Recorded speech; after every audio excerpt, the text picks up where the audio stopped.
You are not special.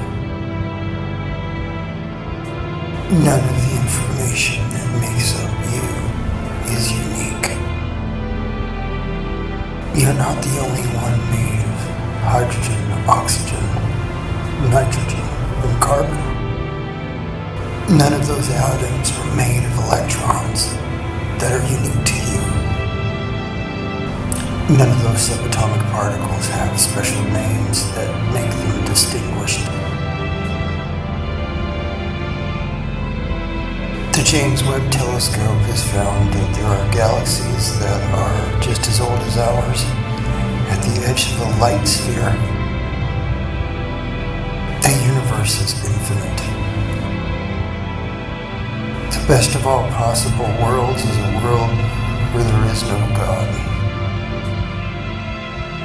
That is to say, an anthropomorphic God. But there are no electrons with the name of God. Going back in time, the information that is the history of mankind is a great cryptogram. One statement is hidden, one inference. But that inference is only worth knowing by finding it. Life is not special. Life is made entirely of dead things. Like Daniel C. Dennett said, consciousness is made entirely of unconscious things. The best of all possible worlds is a world where there is no life and there is no consciousness. This is the best of all possible worlds. According to the model of current Big Bang cosmology, cosmic microwave background radiation, CMBR,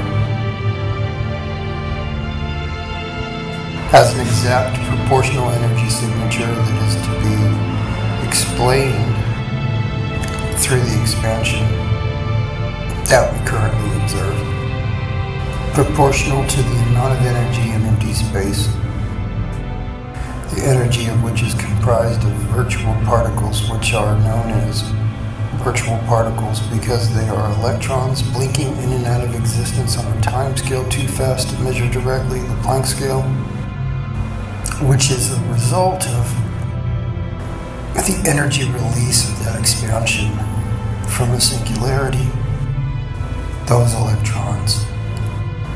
Whereas the law that fixed the constant, that is the speed of light, and the unfolding rate of expansion,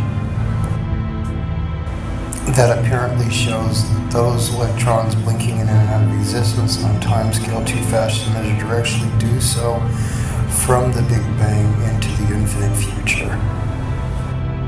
So there is a peripheral future. Across the infinite universe is an infinite number of yous doing infinitely better and infinitely worse, in a gradient so smooth it is a functional circle. This is the best of all possible worlds. If you take hold of the destiny that is built within and encoded in this universe's potentialities, there is only one direction you can go. It is the embrace of the coherence of your existence towards a different singularity, a moral singularity. The time scale evolutionarily that you compete upon is not a biological one. The time scale of evolution that is most consequential is on the Planck scale. But the word most here is kind of rhetorical. It's relatively empty except for in line of elucidation to the concept. That is to say, once you know that the only competition in the universe is the one who doesn't realize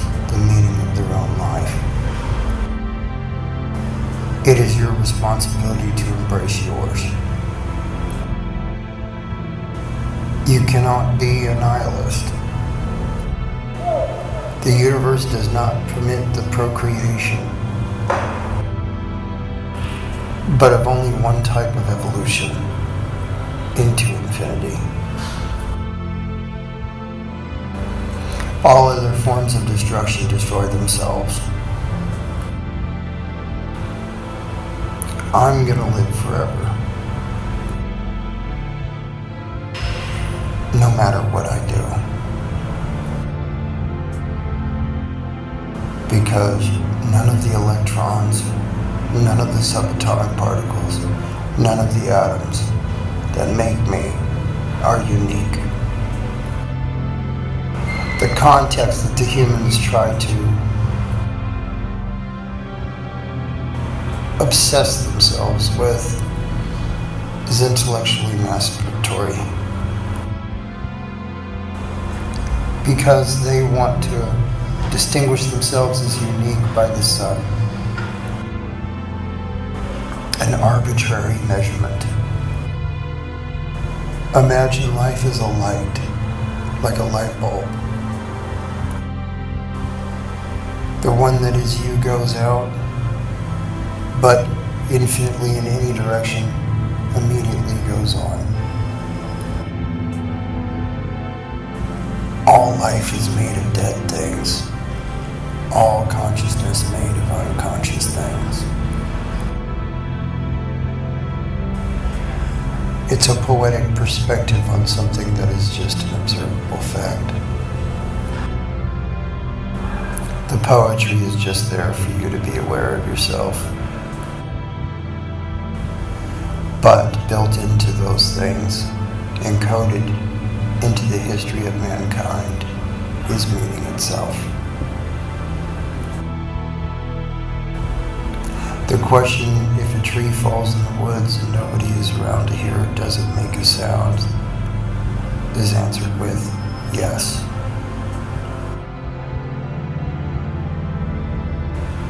You don't need to witness meaning in the universe for the universe to have meaning.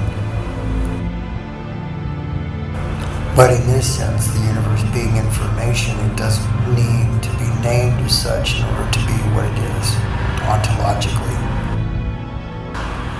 And so the ones that embrace with the most fervence towards the greater evolution will always be the ones that prevail,